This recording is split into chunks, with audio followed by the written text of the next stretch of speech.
Women are soft, they don't know how to lead, they don't take credit for their work done, they cry at work, they're not strategic.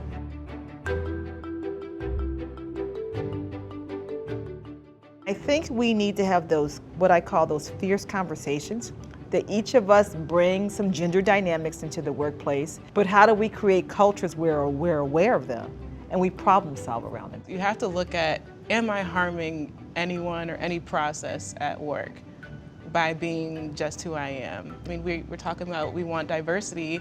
A big part of that is recognizing our differences and learning how to accept them and appreciate them. It can be a very beautiful thing, but it can also make people uncomfortable because when we all start showing up as ourselves, we might see some things that we've never seen before.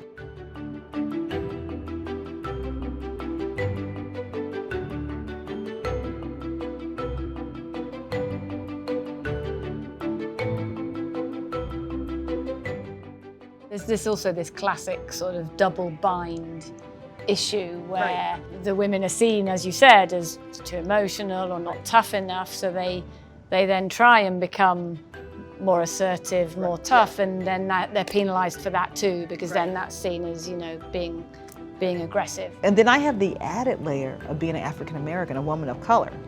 And so those type of dynamics come out. You're being tough, you're being that black girl with the attitude. You know, you talked a lot about the stereotype of the white man in a white coat kind of style, particularly white men dominant. How do you try and break that stereotype every day? Learning how to be comfortable with who I am and showing up authentically even when it might make people uncomfortable. You know, for me to show up as just Raven and not trying to become a caricature of what a scientist should look like or act like. Those stereotypes are very restrictive to my creativity, to my productivity. And I realized that once I shed that expectation to fit into that box, I was just such a better scientist and person overall.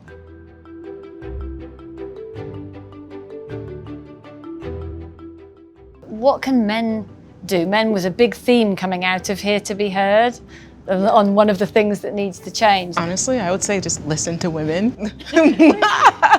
My father was probably my first ally. My husband's been a great ally. My son has been a great ally. I've had extraordinary male sponsors at work, so men can sponsor women. In the workplace, I say to men when they're mentoring women, how would you want your daughter or wife or partner treated? So think about it from that perspective. You want to listen. You want to think about the differences they bring. You want to think about they have more caring responsibilities than you. It just comes down to how can I help and support you? One big piece of advice that I got mid-career was say yes instead of saying no. And what is required to say yes? One, you have to have courage. And to have courage, you need confidence. I think it's hilarious that you said say yes, because my advice is say no. Mine is to say no.